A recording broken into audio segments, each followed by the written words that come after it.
How will you remember Jimmy Hill? Well, I never met him, but my first recollection of Jimmy Hill was when I was around 5 or 6 years old, and my father used to take me to some of the matches at Highfield Road. And my dad, at the time, he'd been offered an opportunity to play for what I think he used to call the Amateur League, as in for Coventry, and he turned it down. But he was, and he still is a great football fan. And I can remember one occasion when everyone, after the match, we were all leaving Highfield Road, and my dad and some others spotted Jimmy Hill in like a sort of small car park. And small childhood memories for me is my dad lifted me up and put me on his shoulders so I could see him above the crowd. And I can remember waving to Jimmy and my dad saying, "That's Jimmy Hill."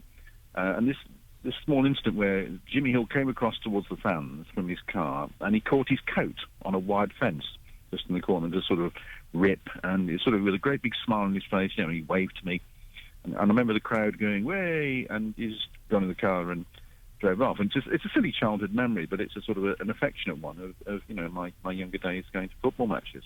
It's a lovely thing, and I think that's the kind of thing he'd want to be remembered for, wouldn't he? The fact that you started enjoying football and remember seeing him.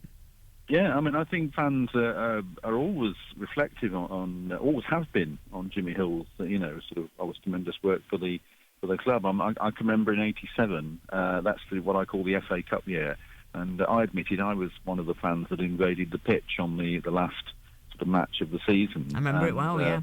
Yeah, and I was there, and all this sort of, jubilant sort of celebration on the fields. I seem to remember it was a sunny day, and again, I can remember, I can't quite remember where the sort of manager's sort of little dugout, as I used to call it, on the edge of the pitch, and I can remember some people, I was just nearby, and people standing up and jumping on it and waving up and down, and some officials trying to get them to come down, and there's this one guy waving his scarf saying, "Jimmy would be really proud of us today."